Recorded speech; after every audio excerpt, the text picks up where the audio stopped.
We'll start our units on fluids by talking about density and pressure, um, two really key ideas for fluids. Density works effectively as the mass of a fluid because we don't really talk about usually discrete chunks of a fluid. We talk about volumes of a fluid. And so we want to translate that mass into something per unit volume. And that's what density is, the mass of a fluid for a given volume. Metric units are kilograms per meter cubed. Uh, and water has a maximum density of 1,000 kilograms per meter cubed. As we heat that water up, just like with metal or with gas, we're going to excite those molecules, right? It gives them more kinetic energy when when we increase the temperature. And so they're going to be able to sort of expand their way away from each other. They have enough kinetic energy that it's going to allow them to pull apart from each other a little bit. And so you get a lower and lower density as your temperature goes up. Why lower and lower, right? Since the molecules are moving faster. Well, because essentially the same mass of fluid is going to be taking up more room as you increase the temperature. So the mass per unit volume is going to be going down. Just as a sidelight, it's interesting to note this plot. This is a really important plot for human and Earth biology. You see that the density goes down as water expands as you heat it up, but it peaks at 4 degrees Celsius. And it actually goes down a little bit as you get closer to 0 degrees Celsius. That is your freezing temperature. What does that mean? Well, it means that the water, when it gets really cold, is actually going to float in a lake or a pond because it's less dense than the water at 4 degrees Celsius. So the 4 degrees Celsius water sinks to the bottom. The 0 degrees Celsius water stays at the top. The top of your lake freezes first, which then protects the rest of the lake from freezing and allows life to go on. So that little curve there matters a lot to us. We wouldn't be the same if that were a different curve. Specific gravity is just another way to talk about density by relating it to water. Okay, so it's just a ratio, the density of some fluid compared to the density of water. So if something is more dense than water, specific gravity is over 1. If it's less dense than water, specific gravity is less than 1. And here's an example of mercury over here. If I wanted to balance out the weight of a given amount of water with mercury, I'd have to have about 13 times as much water than I would mercury by volume to have the same weight. That means mercury is much more dense than water, and it would be the specific gravity of mercury is about 13.5. It's 13 times more dense than water is. That's all specific gravity means. All right, the second quantity or quality that we want to measure in fluid is pressure. And pressure is the force per unit area exerted on a plane surface in a fluid. And so we can write that in terms of pascals, which are newtons per meter squared, or force per area squared here. Now notice over here what that means. If I poke you with my finger, it might hurt. Probably not going to bruise you, right? Because the surface area of my finger at the tip is relatively large. But if I poke you with a needle, it's going to go through your skin, right?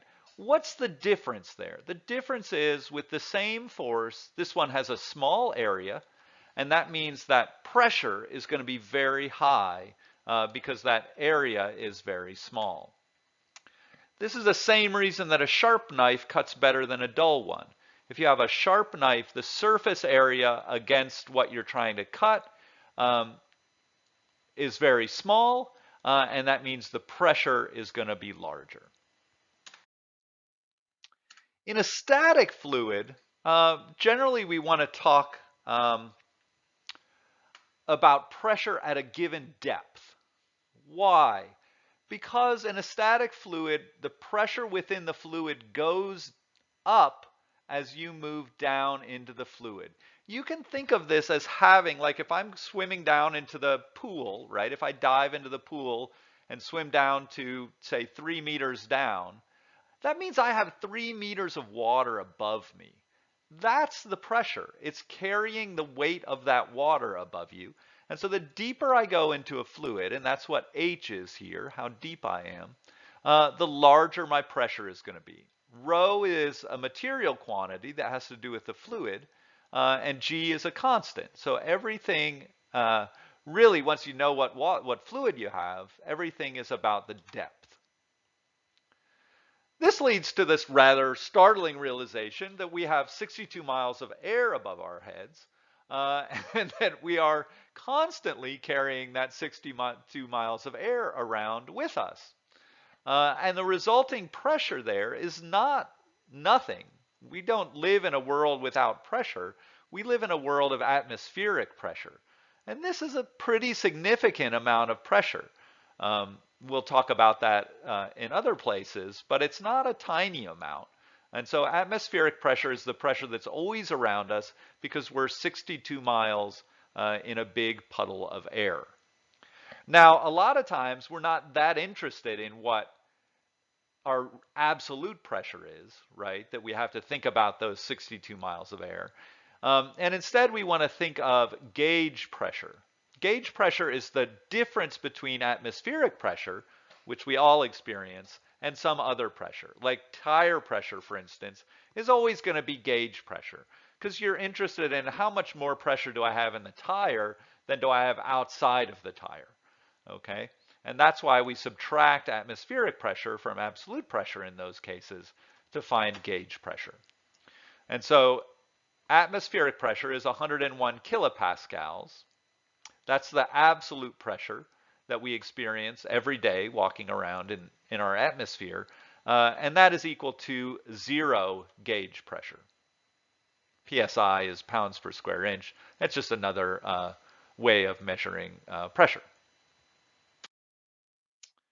So how does pressure act within a body of fluid that's not moving? Well, we know it varies vertically, right, by rho GH. It does not vary horizontally, right? So any place, for instance, an odd-shaped bottle like this, anywhere I am on a horizontal plane here, right, the same depth, we're going to have the same pressure. And the pressure at this surface here is always going to be atmospheric pressure, even if I have a small opening here versus a big opening, okay? Pressure force acts normal to any surface. Like here we can see the little arrows are always pointing at the surface. Why? Well, if it was pointing at a slant, then we'd actually have a net force on the fluid at this point and it would start moving. Okay, so we have to have a pressure that moves directly outward. And for a similar reason, the pressure at an interface is always the same in both liquids. So my pressure in the air right here is the same as my pressure in the water right there. Why does that have to be? Well, if my pressure here was larger than my pressure there, then I would have a larger pressure pushing up than I would have pushing down, and my fluid would have to start moving up. Okay, so in order for this to be a flat surface, I have to have the same pressure on both sides of the surface. And finally, we can add pressures as we move downward. So I can take atmospheric, if I want to know the absolute pressure down here, I can add my atmospheric pressure created by 62 miles of air to the pressure created by, 10 centimeters of this fluid and find out what my absolute pressure is right there. So let's actually think about that. If all 3 bottles contain water at the same temperature, what's the gauge pressure at point B in the bottle on the right? So in a gauge pressure, we're going to ignore atmospheric pressure. We're going to call that 0. So my gauge pressure at A is 0. Then I'm going to move down through the fluid to find my pressure at B. So it's really, technically, it's 0 plus H rho G. And then I can add 10 centimeters times my density times G and get 98 pascals. Okay, if the pressure here is 980 pascals, what is the pressure here in this bottle? More or less the same. What does this curve have to do with the pressure? Turns out it doesn't have anything to do with it, okay? It doesn't matter. The pressure in a horizontal level across these fluids is always going to be the same because they have the same depth of the same fluid. Then finally, what is the absolute pressure here? This is where we can add our pressures. So I have a pressure of 101 kilopascals right here. I'm going to add the change in pressure because of that depth in the fluid. So my absolute pressure is equal to the pressure at the surface, the air pressure, plus the pressure added by moving into the water.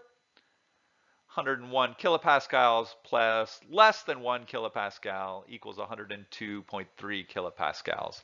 So here we can see how large air pressure is, right? This isn't a great deal of water pressure, but it's really insignificant compared to atmospheric pressure.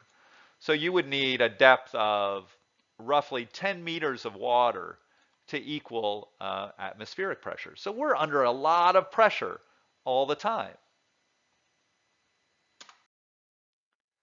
Finally, we want to talk about the way we can use pressure to do work.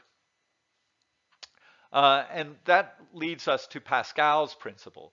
If we increase the pressure at one point in a fluid, say by putting air into a tire at the valve, the pressure increase is transmitted to the rest of the tire pretty immediately. Okay, this is called Pascal's principle, that the pressure within, and here we're talking horizontally, but there might be some small variations in a vertical direction. But you add pressure to that fluid, it's going to add pressure all the way through that fluid. This allows for a kind of cool machine called a hydraulic lever, which is what lifts your car when you go to the auto shop. If I add a small force here, what am I doing? Well, force is equal to A times P. So if I add a force here, and I want to know what pressure is produced or what force is produced here, I know that the pressure at 1 is always going to be equal to the pressure at 2, right? That's what Pascal's principle tells me. So pressing on this and changing my pressure at 1 doesn't make them different. It just means that pressure 2 is going to adapt to pressure 1. So we can go back to the idea of mechanical advantage, which talked about how much output force can I get compared to an input force. My input force here is F1, and that's equal to P1 times A1, okay, because pressure is force per area, so we multiply that times area and we get our force. We then can say that the force at 2 is going to be equal to the pressure at 2 times A2, and then take advantage of Pascal's principle that tells us that P1 and P2 are equal. So these two cancel out. And my mechanical advantage here is the ratio between the area at 2 and the area at 1. Okay, so I can create a large force here by altering my areas, which means that I can lift a car by, say, pumping with a hand pump. And that can be really useful. And that is it for the time being for static pressure.